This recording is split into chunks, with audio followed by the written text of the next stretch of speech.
Bom, essa aula é para a terceira série do ensino médio. Nós estamos dentro do conteúdo de artistas contemporâneos e agora nós estamos entrando na parte 2 da arte contemporânea brasileira. O primeiro artista, gente, nossa aula está sendo gravada. Isso é o mais importante. O primeiro artista que a gente vai ver, deixa eu abrir nossa tela para ficar legal. E deixa eu tirar essa coisa daqui. Bom, nosso primeiro artista é Aldemir Martins. Aqui ele já está, nessa imagem que eu estou mostrando aqui para vocês, ele já está um senhorzinho, né? Ele morreu em 2006. Uma das grandes expressões artísticas brasileiras também. Ele é natural do Ceará e com aproximadamente 20 anos já tentava renovar as artes plásticas da sua terra. Imaginem, lá no Nordeste ele já querer renovar isso aí em 1942. Depois de uma breve passagem pelo Rio de Janeiro, transferiu-se para São Paulo em 1946. Ao longo de sua atividade artística, ele recebeu muitos prêmios, entre os quais o de desenho da 28ª Bienal de Veneza e o melhor desenhista nacional da 4ª Bienal de São Paulo. Certamente figura entre os artistas plásticos mais conhecidos do Brasil. E as obras dele também têm um valor de mercado muito grande, tá, gente? Talvez vocês já até tenham visto ilustrando algum livro, ou ilustrando uma folhinha, ou uma folhinha que eu digo é calendário, tá? Ou algum tipo de outdoor, porque as obras dele são muito singelas, é uma coisa bem lírica, assim, é uma coisa bonita de se ver. E ele trabalha muito isso, ele trabalha muito animais. E a terra dele natal. Então tá lá o cangaceiro e as praias, que é o que a gente tem de mais bonito no Ceará. Aí, olha só, essa imagem do gato e do galo, ele tem uma série muito grande, tá, gente? Mas se você vê uma, você vai reconhecer todas. Então, é sempre dessa mesma forma, o gato vai mudar de posição, claro, mas é esse colorido aí do fauvismo, a coisa do fauvismo presente, né, que eu já falei para vocês que o artista brasileiro ele é eclético, ele mistura tudo, e do cubismo. Então são as cores do fauvismo e a narrativa, né, a narrativa geométrica do cubismo. No galo, mesma coisa, tá? Olha só que bonito. Isso aqui é uma aquarela, por isso que essas cores são mais diluídas assim, tá? Mas sempre lembrando as coisas do Nordeste. Ó, isso aqui é uma praia, tá? Isso aqui seria o sol, nuvens, eu não sei o que ele quis dizer com essas outras coisinhas aqui, mas seria a linha do horizonte, o mar, o céu, o sol. Isso aqui é tipo Van Gogh, que gosta de colocar coisas inerentes à paisagem. Do lado de cá, o Bumba Meu Boi, que é do folclore nordestino, tá? E o peixinho aqui, lembrando a ideia do litoral. Mas, ó, tá vendo que o desenho dele é sempre muito parecido? Ele pode mudar a forma de pintar, mas o desenho vai ser sempre muito parecido. Aqui, aquele mesmo cangaceiro pequenininho que eu coloquei para vocês, aqui maior, e também tem uma série, tá vendo? Ele muda um pouquinho o estilo da pintura, porque, por exemplo, aqui ele faz mais sombreamentos, né? Aqui você vê que ele faz uma decomposição maior da figura, principalmente aqui na roupa, diferente do de cá, mas aqui, ó, o cubismo aqui. Em compensação ao fauvismo aqui nas cores, tá? Então deu para entender isso daí. Vamos lá ver quem é que está esperando no lobby. Pronto, gente, sala desbloqueada, seja bem-vindo. Aí, gente, passando para frente, a gente vai conhecer agora a madame da escultura brasileira. Então, vocês vão lembrar de duas pessoas dentro da arte contemporânea brasileira do sexo feminino. A Tarsila do Amaral, sem deixar de esquecer a Anita Malfatti, claro, né? Mas a Tarsila do Amaral, que é um nome assim que se você chegar em qualquer lugar do mundo e perguntar assim, uma artista brasileira, todo mundo vai falar Tarsila do Amaral. E a dona Lígia Clark. A dona Lígia Clark, gente, ela foi mais escultora do que pintora. Ela nunca caiu no Enem, tá? Olha lá, fica a dica aqui para vocês. Em artes, tá? Lígia Clark iniciou seus estudos artísticos em 1947, no Rio de Janeiro, sob a orientação de Roberto Bolle Marques, que a gente vai ver lá como arquiteto depois, quando eu for falar sobre os arquitetos. Bolle Marques também é outro cara que vocês não vão poder esquecer para Enem. E Zélia Salgado, que não é assim, uma expressão tão grande. Em 1950, Clark viajou a Paris, onde estudou, não sei ler esses nomes, e Leger, que Leger, vocês sabem que é o amigo Fernando Leger, é amigo de Pablo Picasso, e os dois juntos são os criadores do cubismo, tá? Então, vocês vão ver que, até por aqui, por essa imagem, vocês já vão ver como que o cubismo está entranhado nela, tá? Lembrando que ela foi mais escultora do que pintora. A poética de Lígia Clark caminha no sentido da não representação e da superação do suporte. Então, ela realismo está fora, a não representação, e a superação do suporte. Ela não quer pintar na tela, ela não quer fazer escultura com barro, ela quer fazer coisas diferentes. Ela quer experimentar outros suportes. Propõe a desmistificação da arte do artista e a desalienação do espectador. Isso eu não concordo, não. Eu acho que a arte moderna, a arte contemporânea, ela mais desalieniza, ela alieniza a gente mais do que desalieniza. Por quê? Porque eu já até falei isso para vocês, tem coisas que você dá uma interpretação e o artista tem outro completamente diferente. Então, a sua ideia do que ele fez, da composição dele, é diferente da dele. Então, isso não é desalienar, isso é alienar, que aí você fica louco. Basinho, tá? A experiência com a maleabilidade de materiais duros converte-se em material flexível. Então, o que ela vai fazer? Ela vai pegar uma coisa que é dura, por exemplo, tipo ferro, e ela vai fazer com que isso fique flexível de uma forma muito graciosa. Eu gosto da escultura da Lígia Clark. E vocês vão ver depois, porque senão, se eu der o spoiler agora vai ficar chato, como é que ela faz isso tão harmoniosamente. Lígia Clark chegou à matéria mole, deixou de lado a matéria dura, a madeira, por exemplo, passou pelo metal flexível dos bichos e chegou à borracha na obra mole. Então, ela fez uma série de experiências. Ela foi de madeira, ela foi de plástico, ela foi de ferro, ela foi de borracha, ela fez experiência com tudo para chegar na arte final, que foi o que deu nome a ela, foi com que ela ficou lembrada. Então, aqui, gente, essas fotografias são da década de 60, então é por isso que ela está com esses penteadinhos, essas roupas. Engraçado, olha como que as tendências de roupa sempre voltam, né? Porque isso aqui se usou sempre. Então, vamos lá. Olha só que legal. Isso é chapa de ferro. E o que ela fez? Para esse ferro ficar maleável, ela colocou dobradiça. Então, a obra dela, olha só isso aqui, tá vendo? Dobradiça igual de porta, tá? Aquela abinha que faz isso. Então, tudo isso daqui, todas essas obras dela são dobráveis, ó.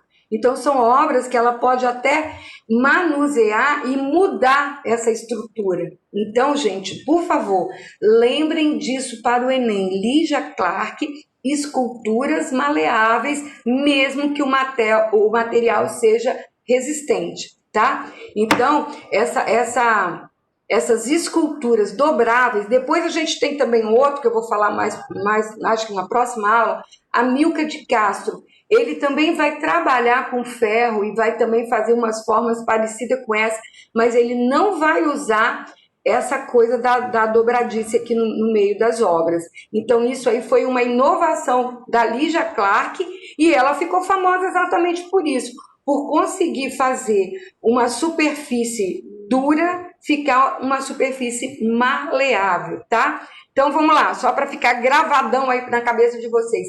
Lígia Clark, escultora brasileira, que mudou completamente o referencial da escultura, fazendo com que o material que era rígido, o material duro, virasse uma coisa bonita, harmoniosa e maleável, tá bom?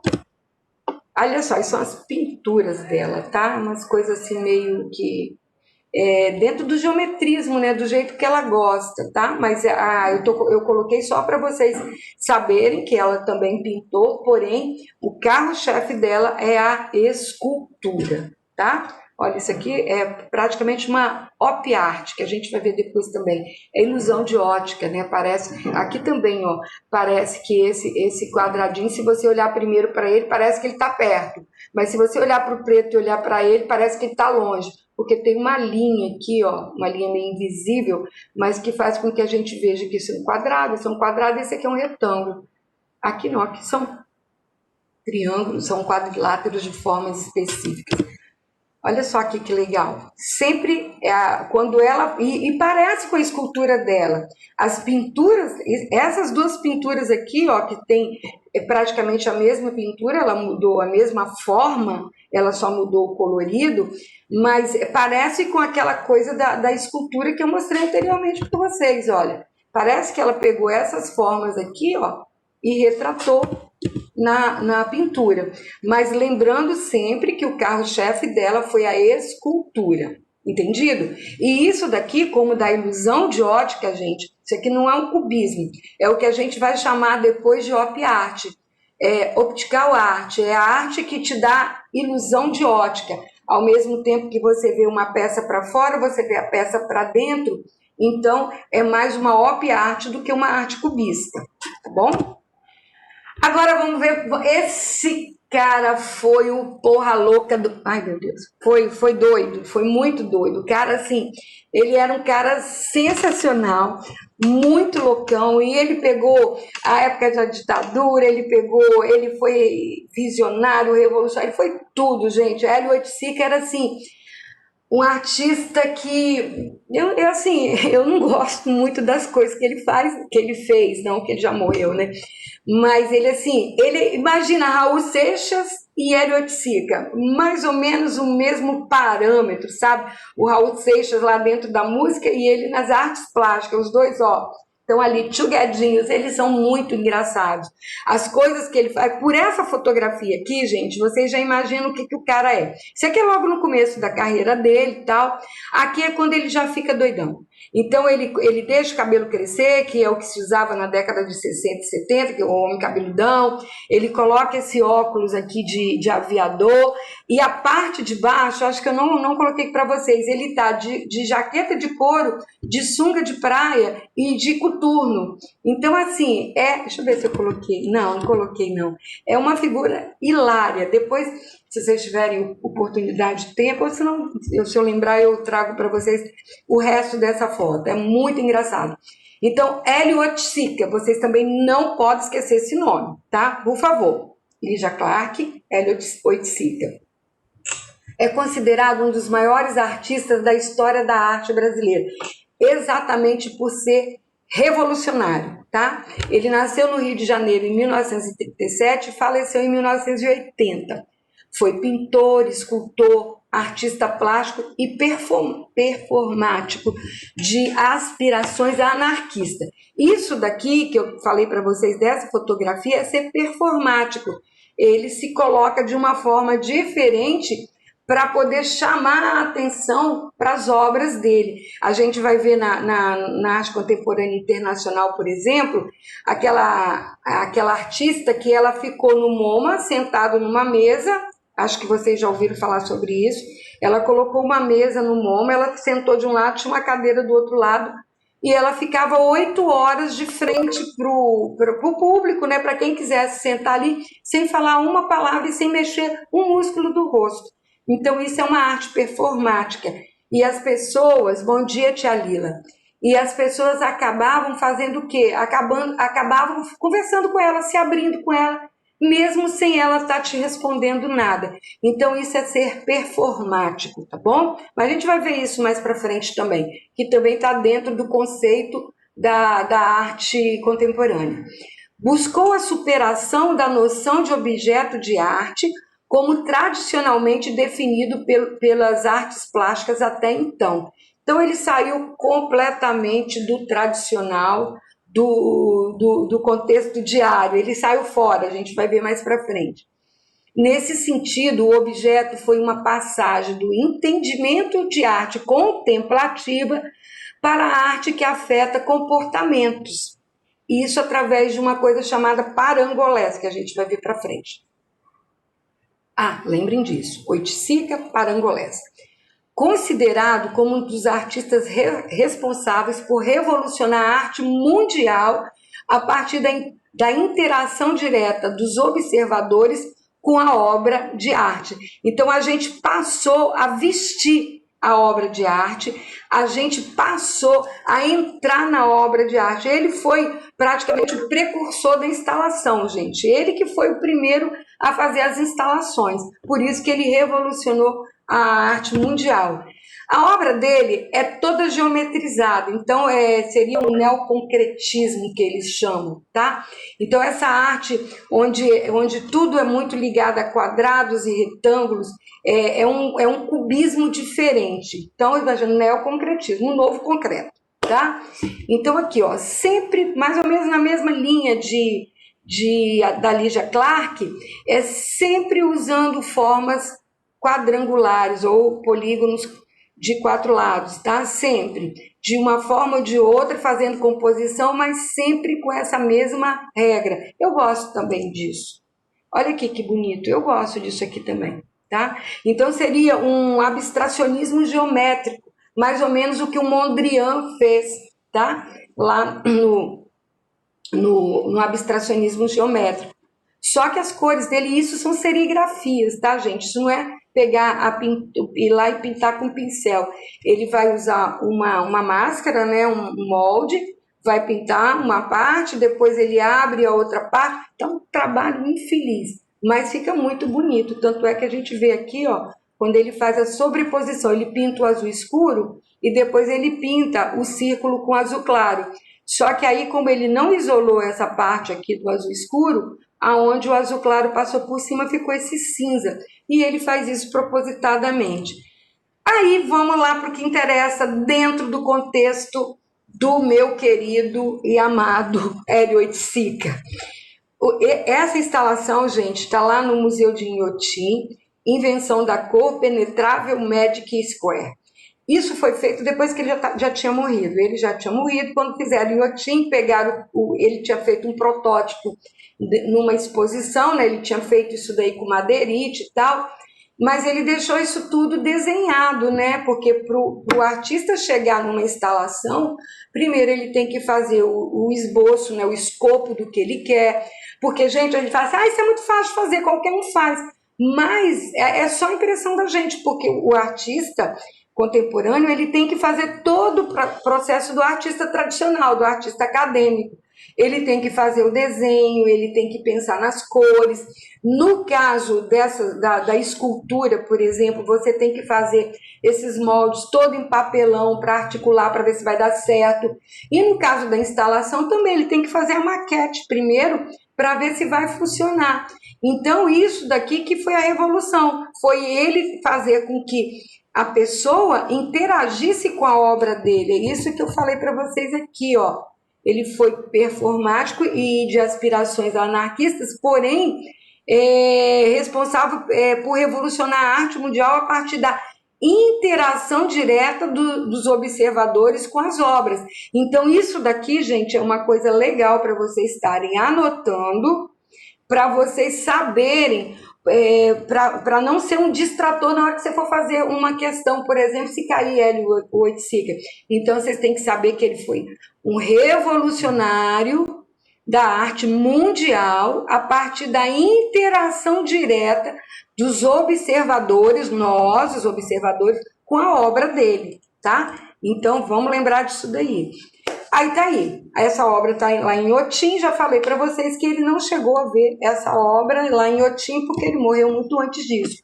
Agora, o que vocês vão lembrar, por favor, anotem isso daqui, tá? Por favor. Uma de suas obras mais famosas foram os parangolés, uma espécie de capa que só era possível visualizá-la plenamente quando a gente vestia e se movimentava. Então, quando ela estava pendurada, ó, isso aqui uma pessoa está com ela sem movimento nenhum, mas ele pendurava esses panos na exposição. E o que você tinha que fazer? Você tinha que entrar dentro dela e começar a movimentar para você ver essa movimentação. Aqui é uma foto de um cara em cima de um viaduto no Rio, é um integrante de escola de samba, ele usou as pessoas da escola de samba para fazer essa leitura dos parangolés, e por causa do samba no pé, né, daquelas viradinhas que as pessoas dão, e aqui também, tá? Então, quando você movimenta o parangolé, ele fica com, ó, aqui é isso é uma performance também, tá? Então, aqui ele está de uma forma, aqui ele está de outra, e a pessoa inanimada, a pessoa parada, olha como que ele fica completamente sem graça. Então, vocês vão lembrar da Lygia Clark, esculturas maleáveis, tá?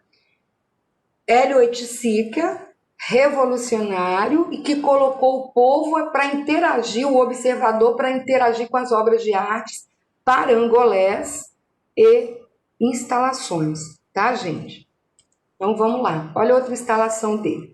Ele também desenvolveu os penetráveis espaços labirínticos, acho que é labirínticos, é isso mesmo, onde o espectador entra e passa por experiências sensoriais e que hoje são conhecidos como intervenções. Normalmente, nesses espaços sensoriais, vocês estão vendo que aqui tem pedra. Então, eu teve uma exposição no Museu da Vale, gente, que eu, por exemplo, eu morria de medo, estava doida para chegar do outro lado. Você entrava de olho fechado e você passava por essas sensações assim sensoriais mesmo. Então tinha lugar que você passava parecia que era um monte de teia de aranha, tinha lugar que você passava parecia que você estava pisando em brasas, não queimava, claro, mas era quente. Tinha lugar que você parecia que estava pisando num monte de minhoca. Então o Hélio Oiticica, ele também vai fazer isso nessas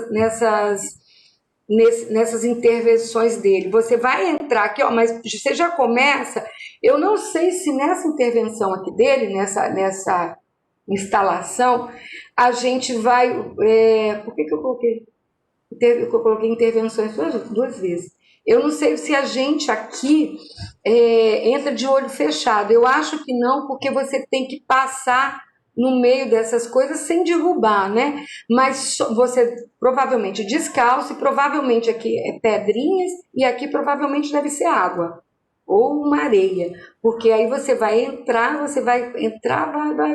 sair lá embaixo, tá? Então essas intervenções ele vai fazer dentro das instalações, tá bom? Vamos ver se tem mais alguma coisa dele. Não tem. Então vamos lá, só para vocês relembrarem. Lygia Clark, Hélio Oiticica. Lygia Clark, escultora maleável. Hélio Oiticica, parangolé, intervenções e instalações. Tá bom? Vamos lá. Cildo de Castro, nascido no Rio de Janeiro em 1948, é um escultor e pintor brasileiro, está velhinho, mas está vivo até hoje. Conhecido internacionalmente, Cildo cria os objetos e instalações que diretamente levam o observador em uma experiência sensorial completa. De novo, a experiência sensorial aqui, gente. Essa turma foi a Curitiba. Vocês lembram quando a gente foi no Museu do Olho, no Museu Oscar Niemeyer? O que aconteceu lá? Do lado de fora não tinha aqueles que eu vou chamar aquilo de canudinho, aqueles canudões enormes, com uns rolos assim, de forma de cone lá fora.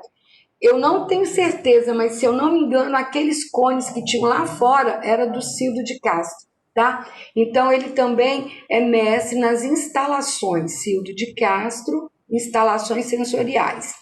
Situando-se na transição da arte brasileira entre a produção neoconcretista do início dos anos 60, os neoconcretistas, Lygia Clark e Hélio Oiticica, tá?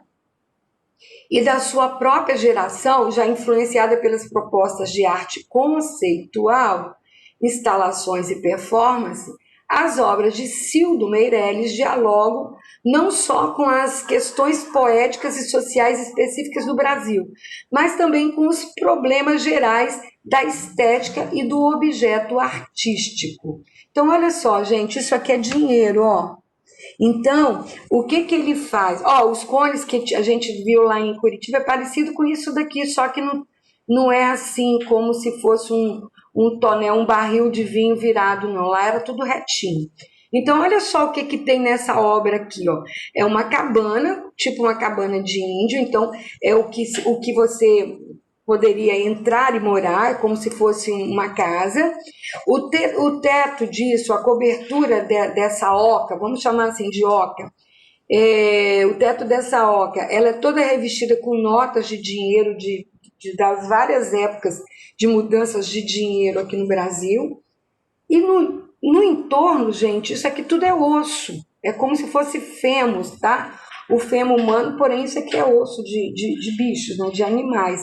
E ele faz isso tudo, isso aqui, ó, já não é mais uma intervenção, porque você não pode entrar aqui dentro. Então, isso aqui é só uma instalação, porque né, a instalação, ela pode ser uma instalação com intervenção ou não. Isso aqui, por exemplo, é uma instalação, mas com intervenção, porque a gente vai poder entrar aqui dentro. Então, isso aqui é uma obra dele, isso aqui é outra obra dele, tá? Vamos ver, ó, esse oco. Olha só, é muito difícil da gente encontrar o nome certo dessas instalações e dessas intervenções. Por isso que eu não coloquei nome para eu não estar errando, tá? Mas isso daqui, ó, é como se fosse um túnel, porque ele se afunila, credo, afunila aqui no final, mas você entra por aqui e você vem para cá. A gente vai ver muito isso amanhã no Museu do Amanhã com o Reginaldo. O Museu do Amanhã tem muitas instalações que a gente pode entrar e fazer parte. Aliás, o Museu do Amanhã é todo arte conceitual e arte científica, tá? Então a gente vê aqui, ó, a mulher que vem, tá? Vem daqui, como se fosse um túnel do tempo, tá? Aqui, gente, ó, essa daqui a gente pode entrar e andar aqui só nessa beiradinha aqui, mas eu li quando essa exposição estava à mostra, mas eles preferiam que você observasse de fora, porque infelizmente o brasileiro gosta de passar o pezinho aqui, né? Aqui, ó. Gosta de passar o pezinho aqui para tirar o negocinho do sítio. Infelizmente isso é coisa de brasileiro, não tem jeito. Isso aqui, gente, é um monte de sandálias, ele deve ter pego de tudo quanto é canto. Isso aqui um monte de fios embolados. Isso aqui essas cercas, tipo que a gente usa para espantar os ladrões, né? E isso daqui um monte de bolinhas de cerâmica, como se fosse um jogo de... como é que é? Ai, boliche, né? Aquela que você atira as bolinhas. Mas assim, são coisas que para mim...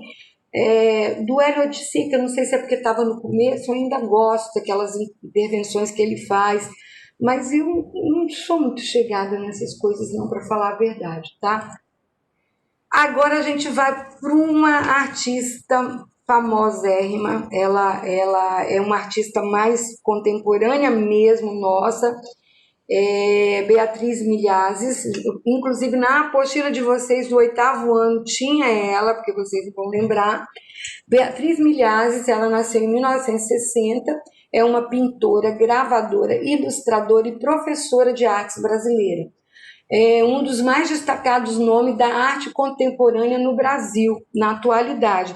Eu não sei por que ela não faz tanto sucesso quanto o Romero Brito, porque as obras dela são mais bonitas e são mais construtivas do que a obra do Romero Brito.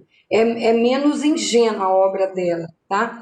A partir dos anos 90, a pintora destacou-se em mostras internacionais nos Estados Unidos e na Europa.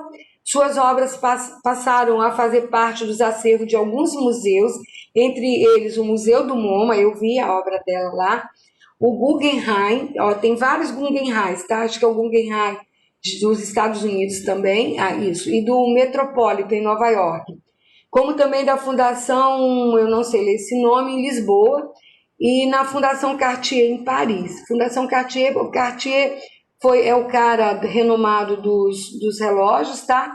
E ele, antes de morrer, fez a fundação e ele mandou para a fundação todas as obras obras de artistas famosos que ele adquiriu durante a vida dele inteira.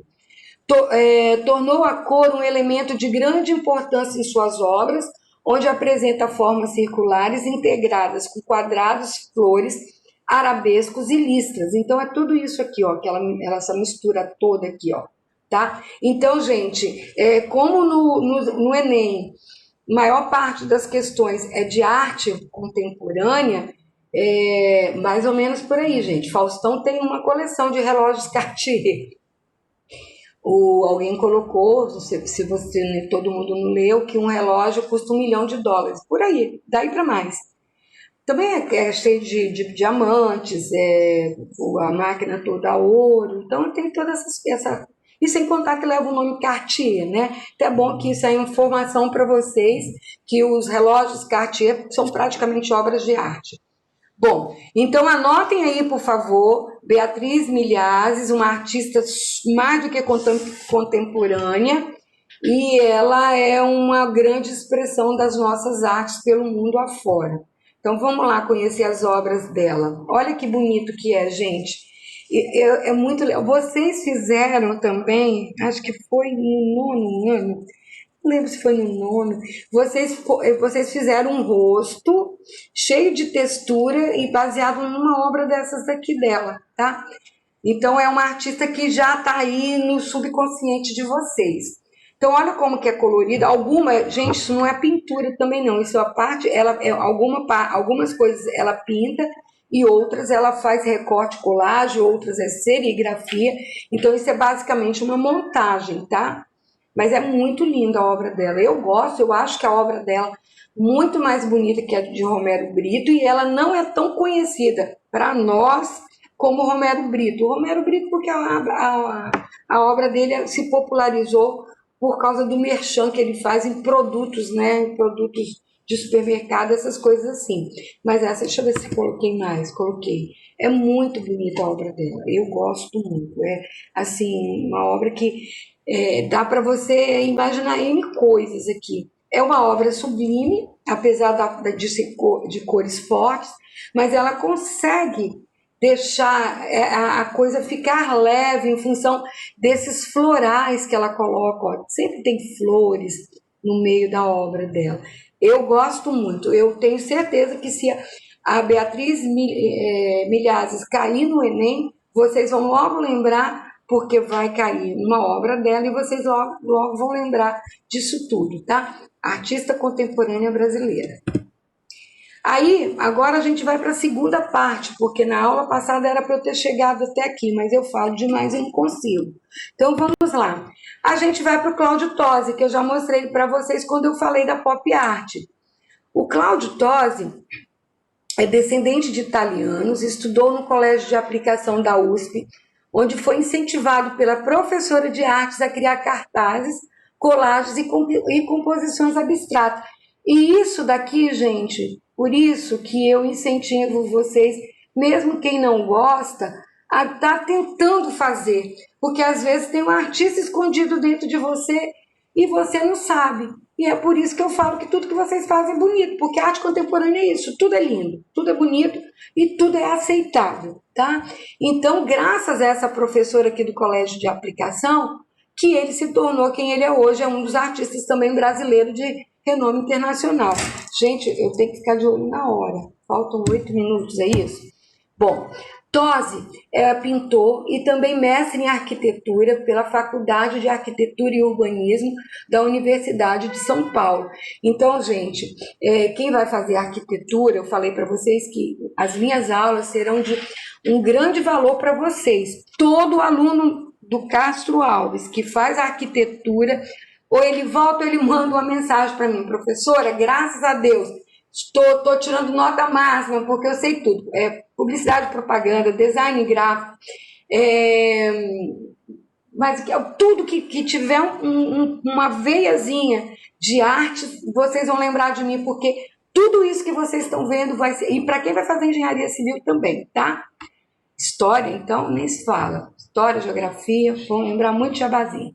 Então, vamos lá. No início de sua carreira, na década de 60, atuava como artista plástico e venceu o concurso de cartaz para o 11º Salão Paulista de Arte Moderna em 1962.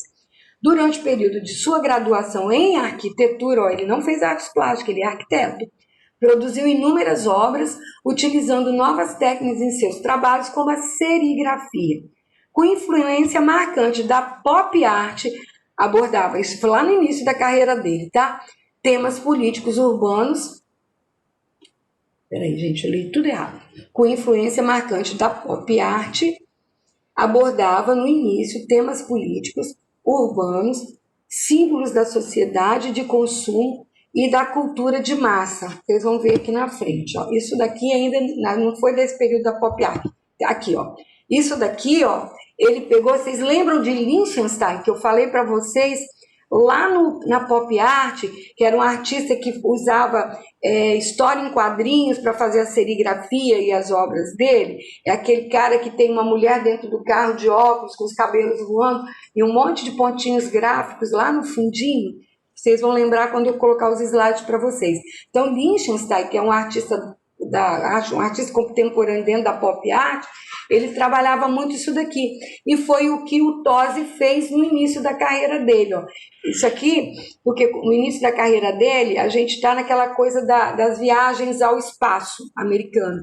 Então, a astronauta era uma coisa muito em moda, era uma coisa muito em voga. Então, eu vou ter que acabar no Tosi. Então, o que o Tosi faz? Ele vai se basear nisso daí. Porém, depois ele vai ficar conhecido mundo afora por essas obras cubistas dele, com cores bem chamativas, cores do fauvismo, cores quentes, porém dentro da arte cubista. Ele tem uma série de pássaros aqui, tá? Eu acho que eu coloquei para vocês. E ele faz também essa coisa da ilusão de ótica, que é da op art, que eu falei para vocês, que você não sabe onde começa, para onde vai, onde termina, volta, faz esse entrave, esse entrelace. Aqui também, ó, isso aqui é um conglomerado de edifícios, provavelmente uma releitura de São Paulo, tudo dentro do cubismo, tá, gente? Aqui eu já falei. Aqui, ó, essa série dele aqui, eu acho isso aqui, ó, maravilhosa. Nossa, isso aqui no banheiro da casa da gente, olha que sensacional. Então, isso daqui, ó, vai lembrar o quê? Vai lembrar Andy Warhol, com as imagens da Marilyn Monroe. Então, ainda é o pezinho dele lá na pop art, tá? Isso aqui também é uma serigrafia. Isso aqui, gente, é uma composição com pontos, mas ele faz isso daqui também com a mesma técnica do Lichtenstein, colocando sobreposição de telas e pintando. Mas eu achei assim super legal. Agora vocês estão vendo, deixa eu ver se eu coloquei mais alguma coisa. Olha só, ainda faz mural, que isso daqui, nós tínhamos aqui, inclusive foi meu professor da UFES, que se chamava, que ele morreu, SAMU. Tudo quanto aqui na Igreja Maranata da Praia da Costa, tem um painel muito parecido com esse, de SAMU, na vertical. O dia que vocês vierem para o lado de cá, quem é da Maranata deve até saber, mas não sabe que é de um artista capixaba, que foi meu professor na UFES, que já faleceu tem uns 3 anos, SAMU, muito famoso. Então, olha como que ele é versátil. Então, o Tosi, ele é versátil, ó. Ele vai das pastilhas no mural, sempre com essas formas geométricas, vai para a serigrafia lá da pop art, vai também para a serigrafia na pop art e vai para o cubismo.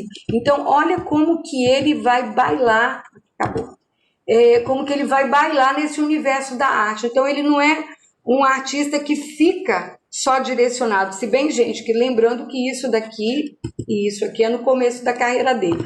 Hoje ele é conhecido por essa forma de arte. Ele tem uma série enorme de pássaros assim, tá? Muitos pássaros. Ele tem uma série enorme de quadros assim. E uma coisa engraçada é que a família Marinho tem uma coleção muito grande do Cláudio Tosi. Em algumas novelas da Globo, se vocês observarem na Casa dos Ricos, tem algumas réplicas das obras do Marinho e do Tosi. Isso, assim, é uma coisa bem sensacional. Bom, e aí, então, como a gente está acabando, a gente vai começar com a dona Tomiotaki a partir na nossa aula de depois de amanhã. A gente entra com a Tomiotaki, provavelmente a gente termina a arte contemporânea.